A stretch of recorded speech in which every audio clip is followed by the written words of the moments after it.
आज हम लेकर आ गए हैं एक साइकोलॉजिकल थ्रिलर मूवी जिसका नाम है the girl in the fog. Thriller movies की शौकीन इस वीडियो को लाइक करेंगे और शेयर भी करेंगे, लेकिन अगर आपको ये जॉनरा पसंद नहीं है तो ये बताइए आपको पसंद क्यों नहीं है। इस कहानी में एक 16 साल की लड़की एक सुबह कोहरे के बीच गायब हो जाती है। वो कहाँ गई, क्या उसे किसी ने किडनैप किया, सच क्या है, इसका पता लगाता है एक डिटेक्टिव। मूवी का अनएक्सपेक्टेड एंड अनगेसेबल क्लाइमेक्स मिस मत कीजिए और वीडियो को एंड तक जरूर देखिए। हे मूवी के चाहने वालों, हम आपके लिए लेकर आए हैं एक धमाका ऑफर। नेटफ्लिक्स और अमेजोन पर भारी भरकम छूट आपके सामने अभी प्लान लिखे हुए हैं। अगर आपको हमारे प्लान चाहिए तो दिए गए व्हाट्सएप नंबर पर कांटेक्ट करें। नेटफ्लिक्स और अमेजोन जैसे किसी भी प्लेटफॉर्म के लिए संपर्क करें। मूवी की शुरुआत में एक 16 साल की लड़की अपना बैग पहनकर घर से बाहर आती है। हर तरफ कोहरा है और यहाँ मूवी का title the girl in the fog डालकर होती है मूवी शुरू। अगले सीन में डॉक्टर अगस्तो नाम का एक साइकेट्रिक डॉक्टर को किसी इमरजेंसी के लिए बुलाते हैं। वो रास्ते में एक एक्सीडेंट जोन को क्रॉस करके जाता है। हॉस्पिटल में उसे वोगल नाम के एक डिटेक्टिव से मिलवा जाता है जो जरा वियर्ड बातें कर रहा है, पर यही मूवी का हीरो है और इसकी स्पेशलिटी यह है कि ये जो भी केस लेता है उसे क्लोज करने के लिए किसी भी हद तक जा सकता है। डॉक्टर अगस्तो कहता है कि आपने एक एक्सीडेंट किया है, इसलिए आपको पूछताछ के लिए यहाँ पर लाया गया है। वोगल कहता है कि इतनी फॉग में तो किसी की भी कार का एक्सीडेंट हो सकता है, इसमें पूछताछ की क्या बात है। अब डॉक्टर अगस्तो बताता है कि एक्सीडेंट में आपको चोट नहीं आई, लेकिन आपकी शर्ट पर खून लगा है, इसलिए पुलिस को आप पर शक हो रहा है। फ्लैशबैक में दिखाते हैं कि पिछले सीन में जो लड़की घर से निकली थी उसी का मिसिंग केस इन्वेस्टिगेट करने के लिए वोगल इस टाउन में आया है। वोगल एक सड़क पर सीसीटीवी चेक कर रहा होता है जो इस टाउन के अंदर आने और बाहर जाने का इकलौता रास्ता है। उसके पीछे खड़ा है उसका असिस्टेंट एजेंट ब्रोगी। फिर वोगल उस मिसिंग लड़की के घर पर जाता है। उस लड़की का नाम है अना। उसके पेरेंट्स बताते हैं कि अना दिसंबर 25 को चर्च के लिए निकली थी और वापस नहीं लौटी। एजेंट बॉर्गी कुछ चीजों की फोटोज खींच लेता है। अना की माँ वोगल के हाथ पर एक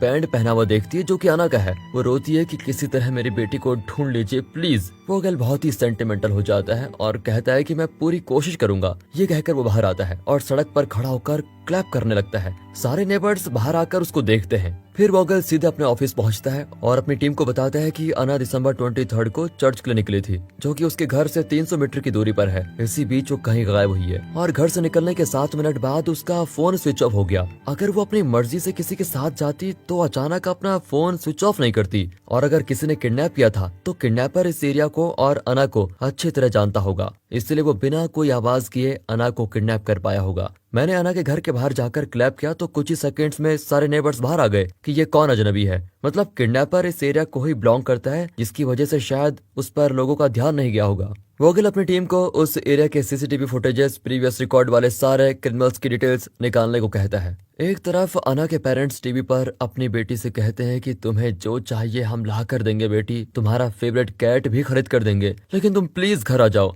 दूसरी ओर सारे नेबर्स अना के लिए प्रेयर कर रहे होते हैं। ये सब कुछ देखकर वोगल अपनी टीम को एक व्हाइट कॉस्ट्यूम देकर कहता है कि यहाँ के पहाड़ पर जाकर चेक करो। दरअसल वोगल मीडिया का ध्यान आकर्षित करना चाहता है क्योंकि उसे लगता है कि न्यूज में ये सब कुछ देखकर किडनैपर्स कुछ ना कुछ तो जरूर करेंगे और इसी बहाने वो पकड़ा भी जाएगा। तभी अना के पापा वोगल को उसकी एक डायरी दिखाते हैं जिसमें अना और उसकी फ्रेंड प्रिस्ला की एक फोटो होती है। वोगल उस डायरी को लेकर लोकल टीवी स्टेशन जाता है। वहाँ स्टेला नाम की रिपोर्टर डायरी को देखकर कहती है इसमें छोटे बच्चों की बनाई हुई ड्राइंग्स हैं। ये 16 साल की लड़की की डायरी हो ही नहीं सकती। असली डायरी उस लड़की ने कहीं और ही छुपा के रखी होगी। वोगल कहता है कि वो लड़की चर्च और स्कूल के अलावा कहीं नहीं जाती थी, शायद वो बहुत ही अच्छी लड़की थी। रिपोर्टर कहती है कि वो लड़की अच्छी हो या बुरी, मुझे तो ब्रेकिंग न्यूज से मतलब है। फिर वोगल कहता है कि मैं इसे ब्रेकिंग न्यूज बना सकता हूँ। वे अना के घर के बाहर कैंडल्स जलाते हैं और एक स्टफ्ड कैट भी रख देते हैं। देखते देखते उस एरिया के लोग वहाँ कैंडल्स जलाकर अना के लिए प्रार्थना करते हैं। ये भी वोगल का एक स्टाइल है। उसे लगता है कि किडनैपर जरूर देखने आएगा कि अना के घर में क्या चल रहा है। तभी वहाँ पर एक वियर्ड दिखने वाला लड़का आता है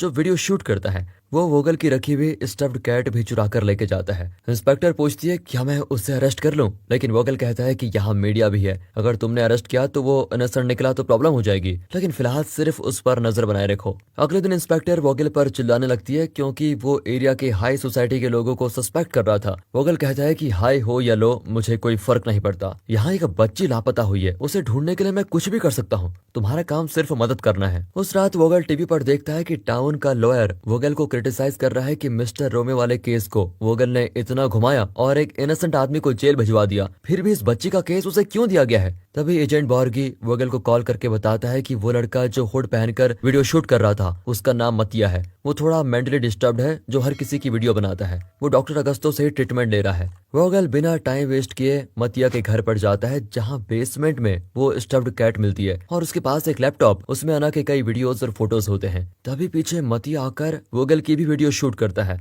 वोगल के कहने पर वो उसे सारे वीडियोस दिखाता है जिसमें पता चलता है कि वो अना को हर जगह फॉलो करके वीडियोस शूट करता रहता है। सारी वीडियोस में कॉमन बात होती है, एक व्हाइट कलर की जीप। अब प्रेजेंट में वोगल डॉक्टर अगस्तो के सामने बैठकर एक फिश का मॉडल देखता है। डॉक्टर अगस्तो बताता है कि ये मेरा फेवरेट फिश है जो सिर्फ इसी टाउन में मिलता है। वोगल पूछता है कि क्या आप मतिया को ट्रीट कर रहे हैं। वो कहता है कि हाँ, कुछ ही दिन हुए हैं और वो ठीक भी हो गया है, लेकिन फिर से वीडियो कैमरा उठाकर घूमने लगा। फिर मैंने भी छोड़ दिया क्योंकि वो एकदम हार्मलेस लड़का है, किसी को उससे कोई नुकसान नहीं। खैर आप बताइए आपकी शर्ट पर खून कैसे आया। हाँ मैं वो भी बता दूंगा, इसमें जल्दी क्या है। वैसे इस टाउन के लोग अना की किडनैपिंग के बारे में कुछ तो जानते हैं, फिर भी बताना नहीं चाहते। अब फिर से फ्लैशबैक में अना के स्कूल को दिखाते हैं जहां लियोनल नाम का एक टीचर एक्टिंग सिखा रहा है। वो बताता है कि एक कहानी का सबसे इंपॉर्टेंट कैरेक्टर विलन होता है, उसके बिना कहानी इंटरेस्टिंग होती नहीं। क्लास के बाद अना की फ्रेंड प्रिसिला लियोनल से कहती है कि मैं अकेले में आपसे एक्टिंग सीखना चाहती हूँ। लियोनल कहता है कि तुम स्कूल में ही सीख लो, पर वो जिद करती है तो लियोनल उसे अपना नंबर देता है।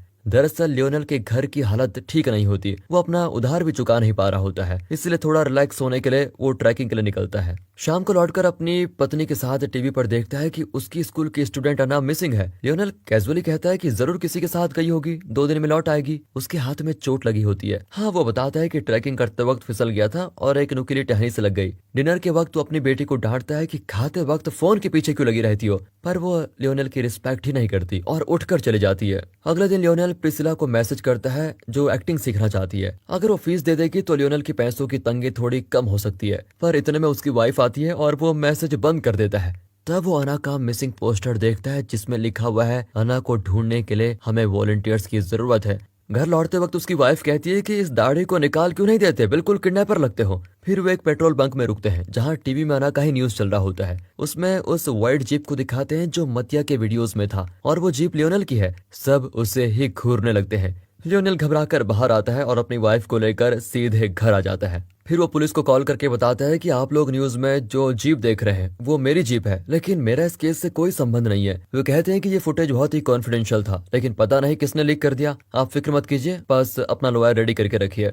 वहाँ पुलिस के साथ वोगल की टीम भी ये सब कुछ देख रही होती है। अब सबका शक लियोनल पर जाता है। उस रात उसके घर के आगे मीडिया वाले जमा हो जाते हैं और सुबह उसे बाहर नहीं निकलने देते। किसी तरह बचकर वो एक लॉयर की गाड़ी में चढ़ता है। इसका नाम लेमन है और यही टीवी पर वोगल के खिलाफ इंटरव्यू दे रहा था। वो कहता है कि सिर्फ तुम्हारी गाड़ी को सस्पेक्ट किया जा रहा है, इसलिए बेवजह अपना मुंह खोलकर इस केस में फंस मत जाना। अगर मेरी हेल्प चाहिए तो मुझे कॉल कर देना। ये कहकर वो लियोनल को अपना कार्ड देता है। यहाँ वोगल मीडिया को बताता है कि हमारे पास प्रूफ है कि अना स्कूल के टीचर लियोनल से ही एक्टिंग सीखती थी और लियोनल ने ही उसे किडनैप किया। तभी एक रिपोर्टर पूछती है कि सिर्फ एक गाड़ी को देखकर आपने कैसे डिसाइड कर लिया कि लियोनल किडनैपर है। आपने पिछले केस में भी कोई प्रूफ रेडी करके एक इनोसेंट आदमी को सजा दिलवाई थी, अब हम आप पर विश्वास क्यों करें। वोगल गुस्सा होकर वहां से बेचारा चला जाता है। यहाँ लियोनल परेशान होकर लॉयर लेहमन को कॉल करता है। इतने में उसके घर पुलिस आ जाती है और वे घर को सर्च करना चाहते हैं। साथ ही वे डीएनए टेस्ट करने के लिए लियोनल का ब्लड भी लेते हैं और उसकी जीप को भी लेके जाते हैं। उस जीप को चेक करने पर उन्हें एक कैट के कुछ बाल मिलते हैं। अब ये लोग डिसाइड कर लेते हैं कि अना को कैट्स बहुत ही पसंद थे, इसलिए कैट्स का लालच देकर लियोनल ने उसको फंसाया होगा। इसी बीच वोगल को एक मैसेज आता है कि लियोनल इनोसेंट है, पर वोगल उसे सीरियसली लेता ही नहीं। लॉयर लेमन लियोनल और उसकी वाइफ को बताता है कि सीरियल बॉम्ब ब्लास्ट केस में वोगल गुनहगार को पकड़ नहीं पाया, इसलिए उसने रोमियो नाम के एक इनोसेंट आदमी को पकड़ लिया और उसके खिलाफ नकली एविडेंस तैयार करके उसे जेल भेज दिया। वो बेचारा 4 साल जेल में सड़ता रहा। फिर पता चला कि सारे एविडेंस फेक थे, तब जाकर उसे रिहा किया गया। लेकिन उन 4 सालों में उसका बिजनेस ठप हो गया, उसकी फैमिली ने खुद को खत्म कर लिया। उसके बाद रोमियो को $1 मिलियन का कंपनसेशन भी मिला, लेकिन जब फैमिली ही नहीं रही तो वो पैसों का क्या करता। अगले दिन अना की फ्रेंड प्रिसिला लोकल चैनल को इंटरव्यू देती है कि लियोनल अच्छा आदमी नहीं है, उसने मुझे मैसेज भी किया कि मेरे घर आ जाओ। अब ये देखकर लियोनल और उसकी वाइफ के बीच झगड़ा हो जाता है। लियोनल समझाता है कि वही एक्टिंग सीखने की जिद कर रही थी और मेरे घर की हालत देखकर मैंने सोचा कि अगर वो फीस देगी तो थोड़ी मदद हो जाएगी, लेकिन उसकी वाइफ उस पर विश्वास ही नहीं करती और अपनी बेटी को लेकर घर छोड़कर चली जाती है। सीक्रेट माइक के जरिए वोगल ये सब कुछ सुन रहा होता है। अब लोकल टीवी रिपोर्टर लियोनल से मिलने आती है और कहती है कि आप हमारे चैनल को इंटरव्यू दीजिए और अपनी तरफ से सच बताइए। पर लियोनल कहता है कि मैं इस प्रॉब्लम को हैंडल करना जानता हूँ, तुम अपनी टीआरपी बढ़ाने के लिए मेरा इस्तेमाल नहीं कर सकती। वोगल को फिर वही मैसेज आता है कि लियोनल इनोसेंट है। अगले दिन लियोनेल अपने सूखे हुए घाव पर फिर से चोट कर देता है और पट्टी बांधता है। फिर वोगल उसे एक रेस्टोरेंट में बुलाता है और पूछता है कि तुम्हारे हाथ पे चोट कैसी लगी। वो बताता है कि ट्रैकिंग करते हुए चोट लगी थी, बस और कुछ नहीं। अब वोगल जरा धमकाते हुए कहता है कि तुम्हारी जीप में एक कैट का बाल भी था। ये कहकर वो एक कैट की फोटोज दिखाता है जो मतिया ने क्लिक किए थे। उसके गले में अना का ब्रेसलेट बैंड होता है, यानी अना ने उसे अपना बैंड पहनाया था। और इसी बिल्ली के बाल लियोनेल की जीप के अंदर पाए गए हैं। अगर वो बिल्ली मिल गई तो तुम्हारा गुनाह प्रूव हो जाएगा। अब लियोनेल परेशान होकर उठकर चला जाता है। वोगल देखता है कि टेबल पर लियोनेल के घाव से निकला खून लगा हुआ है। लियोनेल घर जाकर अपनी दाढ़ी शेव करता है जैसे उसकी वाइफ चाहती थी। इसी बीच एक पहाड़ पर अना का बैग मिलता है। अगले दिन क्लास में स्टूडेंट्स लियोनेल को बड़ी अजीब नजरों से देखते हैं, लेकिन लियोनेल सिखाना शुरू करता है। तभी वोगल वहां पर आता है। अपनी टीचिंग जारी रखते हुए लियोनेल कहता है कि एक कहानी के लिए विलन जितना इम्पोर्टेंट है उतना इम्पोर्टेंट है एक इनोसेंट इंसान जिस पर पुलिस झूठा इल्जाम लगाकर अपना केस क्लोज कर सके। इस पर वोगल क्लैप करके लियोनेल के कान में कहता है कि एक्टिंग तो तुम बहुत अच्छी कर रहे हो इनोसेंट होने की, लेकिन अना का बैग मिल गया है और उस पर तुम्हारा खून भी है। You are under arrest. यहाँ सीन कट होकर प्रेजेंट में शिफ्ट होता है। वोगल पूछता है कि आप इतने बड़े साइकेट्रिस्ट होकर इस छोटे टाउन में काम क्यों कर रहे हैं। डॉक्टर अगस्तो बताता है कि इस टाउन में खुदकुशियां बहुत हो रही थी, तो मैंने सोचा यहाँ मेरी सेवा की बहुत जरूरत है। अब डॉक्टर अगस्तो पूछता है कि मिस्टर रोमियो जो बेगुनाह था उसको आपने सीरियल ब्लास्ट केस में क्यों फंसाया, मुझे बताइए। उसे बेवजह 4 साल जेल में सड़ना पड़ा था, पता है आपको। वोगल चुपचाप डॉक्टर अगस्तो को देखता है। कट करके फ्लैशबैक में दिखाते हैं कि टेबल पर जो लियोनेल का खून था उसे निकालकर वोगल ने अना के बैग में जानबूझकर लगाया। इस एविडेंस के आधार पर वोगल ने लियोनेल को अरेस्ट भी किया और उसे जेल की सजा भी हो गई। इस तरह इस केस को सक्सेसफुली क्लोज करके वोगल वहां से जाने की तैयारी करने लगता है। तभी उसे एक औरत कॉल करती है जो पहले मैसेज भेजती थी कि लियोनेल इनोसेंट है। वो कहती है कि अपने ब्राउजर में फ्रॉगमैन टाइप करके सर्च कीजिए। वोगल वैसा ही करता है तो देखता है कि 30 साल पहले कातिया नाम की एक लड़की बिल्कुल अना की तरह गायब हुई थी। वोगल तुरंत उस औरत से मिलने जाता है। वो एक पुरानी रिपोर्टर है और व्हील चेयर पर बैठी होती है। वो बताती है कि 30 साल पहले 14 से 16 साल की 6 लड़कियों को सुबह के वक्त किडनैप किया गया था। किडनैपर्स को उस वक्त फॉगमैन कहा गया क्योंकि वो सुबह के वक्त ही किडनैप करता था जब हर तरफ फॉग होता था। अना के साथ भी वही हुआ है। अना को मिलाकर इन 7 लड़कियों में एक कॉमन बात है कि सभी के बाल रेड कलर के थे। अना को भी फॉगमैन ने किडनैप किया होगा। आपने लियोनेल को सजा दिलवाकर बिल्कुल गलत काम किया है। वो बताती है कि मुझे ये पार्सल मिला जिसमें अना की असली डायरी है। उसमें अना ने लिखा है कि 1 साल पहले समर हॉलीडेज में उसकी मुलाकात ओलिवर नाम के एक लड़के से हुई। अना उसे पसंद करती थी और अपने हाथ पर हमेशा उसके नाम का पहला लेटर ओ लिखकर बहुत खुश होती थी। वोगल को उसमें एक पोस्ट कार्ड मिलता है जिस पर वोगल का नाम होता है। वो हैरान रह जाता है कि मैं तो इस लड़की को जानता तक नहीं, पर इसने मेरे नाम का पोस्ट कार्ड क्यों रखा है। उस पोस्ट कार्ड में एक जगह का फोटो होता है। वोगल जंगल के बीच उस जगह जाता है जहाँ पर एक क्रॉस गड़ा हुआ है। वहाँ कूदने पर उसे एक वीडियो टेप मिलता है। वो उसे तुरंत ऑफिस ले जाकर प्ले करता है तो पता चलता है कि एक साइको ने अना को किडनैप करके रखा हुआ है और वो वीडियो शूट कर रहा है। उसके पीछे अना नशे में बैठी होती है। वोगल उस होटल का पता लगाता है जहाँ पर वो वीडियो शूट किया गया है और तुरंत वहाँ पर जाता है। वो एक पुराना होटल है जिसे पुलिस ने सील करके रखा होता है। वोगल अंदर जाकर हर कमरे को चेक करता है। वो फील कर पाता है कि अना के साथ यहाँ क्या क्या किया होगा, पर अचानक उसे लगता है कि ये सब तो एक ट्रैप है और वो टेप को डिस्ट्रॉय करने लगता है। तभी उसे रिपोर्टर्स घेर लेते हैं और अब वोगल फंस चुका है। अब प्रेजेंट में वोगल डॉक्टर अगस्तो से पूछता है क्या आपको ये फिश बहुत अच्छा लगता है। डॉक्टर अगस्तो बताता है कि एक बार मैं इस फिश को पकड़ रहा था तो मुझे हार्ट अटैक हो गया और ये फिश मेरे हाथ से गिर गया। एक तरफ मैं अपनी जान बचाने के लिए तड़प रहा था तो दूसरी ओर ये फिश तड़पने लगी। तब मुझे एहसास हुआ कि हम दोनों एक जैसे हैं। मैं बच गया और तब से मुझे ये फिश बहुत पसंद आने लगी। वोगल कंफ्यूज होकर पूछता है कि ये कैसी कहानी बुन रहे हैं आप। ये कहानी सुनकर आप मुझे बताना क्या चाहते हैं। डॉक्टर अगस्तो कहता है कि कुछ नहीं बताना चाहता, लेकिन मिस्टर वोगल आपको किसी ने ट्रैप किया और आपकी नौकरी गई, तो अब आप वापस क्यों आए हैं। वोगल कहता है कि अना के किडनैपर को मैंने खत्म कर दिया। अब दिखाते हैं कि असल में हुआ क्या था। वोगल के जाने के बाद प्रूव हो गया कि उसने लियोनेल के खिलाफ झूठे एविडेंस तैयार करके उसे फंसाया था, इसलिए लियोनेल को रिलीज कर दिया जाता है। और इस झूठे केस की वजह से लियोनेल को हुए शारीरिक और मानसिक तनाव के लिए उसको एक बहुत बड़ी रकम कंपनसेशन के तौर पर मिलती है। अब एजेंट बॉर्गी को चीफ डिटेक्टिव बना दिया जाता है। वो मीडिया को बताता है कि असली किडनैपर फॉगमैन है और हम जल्द ही उसका पता लगाएंगे। यहाँ वोगल उस टीवी रिपोर्टर को कॉल करके कहता है कि मैं तुम्हारे चैनल पे आने को तैयार हूँ, इसलिए तुम लियोनेल को भी इनवाइट करो, तुम हम दोनों को वहां पर इंटरव्यू करोगे। वो भी मान जाती है। वोगल टीवी स्टूडियो में जाता है तो वहां पर लियोनेल वेट कर रहा होता है। वोगल देखता है कि लियोनेल की कलाई पर लेटर ओ लिखा हुआ है और यहाँ पर एक खतरनाक खुलासा होता है। कुछ दिन पहले की बात है। हम जानते हैं कि लियोनेल को पैसों की सख्त तंगी थी। उस वक्त उसने टीवी पर एक इंटरव्यू देखा जिसमें बताया गया था कि वोगल ने अपने पिछले केस में फेक एविडेंस क्रिएट करके एक इनोसेंट आदमी को सजा दिलवाई। पर जब पता चला कि एविडेंस झूठा था तो उस आदमी को $1 मिलियन कंपनसेशन मिला था। ये न्यूज देखकर लियोनेल फॉगमैन के बारे में और उसके द्वारा किडनैप हुई लड़कियों के बारे में रिसर्च करने लगा। इसी दौरान लियोनेल ने अपने क्लास में मतिया का वीडियो कैमरा देखा जिसमें ज्यादातर अना के फोटोज और वीडियोस थे और इस पॉइंट पर लियोनेल ने एक मास्टर प्लान बनाया। जब भी मतिया अना की वीडियोस शूट करता तो लियोनेल जानबूझकर अपनी वाइट जीप उस जगह पे पार्क कर लेता।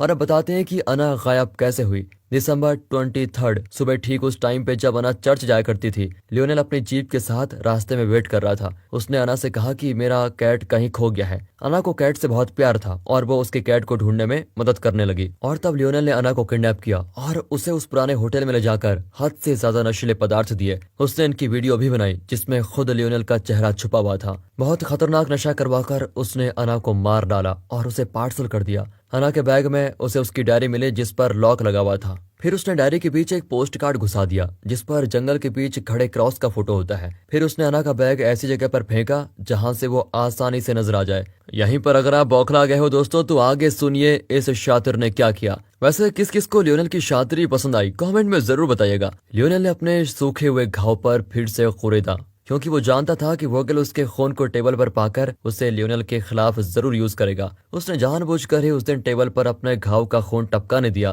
लियोनेल बखूबी जानता था कि वोगल अपने हर केस की तरह इस केस में भी झूठे एविडेंस रेडी करके लियोनेल को सजा दिलवाएगा और लियोनेल भी यही चाहता था। अब डॉक्टर अगस्तो पूछता है कि अगर आपकी बात सच है तो लियोनेल ने अना को मारा ही क्यों और फिर खुद को कातिल साबित करने के लिए वो आपके सामने एविडेंस क्यों छोड़ा था। इस सब से उसको मिलने क्या वाला था और आपने कैसे पता लगाया कि वही असली किडनैपर और कातिल है। वोगल उसके सारे सवालों का जवाब देता है। दरअसल अना ने अपनी डायरी में लिखा था कि उसे ओलिवर नाम का लड़का बहुत ही पसंद है, इसलिए वो हमेशा अपनी कलाई पर ओ लिख कर रख देती थी और उसका कत्ल करते वक्त लियोनेल ने उसकी कलाई पर यह सिंबल देखा और वो खुद भी इंस्पायर्ड होकर अपने कलाई पर लेटर ओ लिखने लगा। दरअसल हर क्रिमिनल ऐसा कोई न कोई गलत या पागलपन जरूर करता है और यही बात वोगल ने टीवी स्टूडियो में लियोनेल की कलाई पर नोटिस की और समझ गया कि लियोनेल ही किडनैपर और कातिल है। खैर उसने अना को किडनैप और उसका कत्ल क्यों किया। दरअसल लियोनेल का मकसद अना को खत्म करना नहीं था, उसका असली मकसद था वोगल को खत्म करना। फिर उसी केस में अपने खिलाफ एविडेंस तैयार करके जानबूझकर वोगल को देना।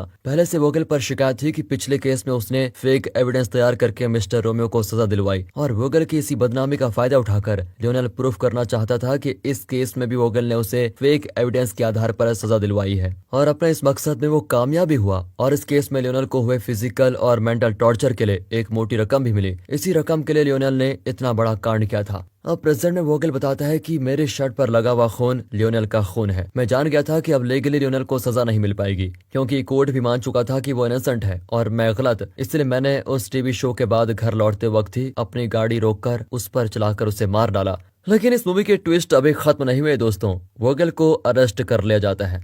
अपना काम खत्म करके डॉक्टर अगस्तो घर जाता है तो उसकी वाइफ सो रही होती है। फिर वो अपने गैरेज में जाकर एक पुराना बॉक्स खोलता है। उसमें 6 लड़कियों के रेड कलर के बाल होते हैं। ओह माय गॉड, तो ये था 30 साल पहले का वो साइको कातिल जिसने 6 लड़कियों को किडनैप करके उनका कत्ल किया था। इसने वोगल को जो फिश की कहानी सुनाई थी दरअसल वो फिश नहीं थी। जब छठी लड़की को वो मारने की कोशिश कर रहा था तब उसे हार्ट अटैक हुआ। तब डॉक्टर अगस्तो ने रियलाइज किया कि ये लड़की भी मेरी तरह सांस लेने के लिए तड़प रही है और उस पॉइंट पर उसने अपना पागलपन छोड़ने का फैसला किया। फिर उसने साइकोलॉजी स्टडी की और साइकेट्रिस्ट बन गया और इसी के साथ ये मूवी यहाँ पर खत्म होती है।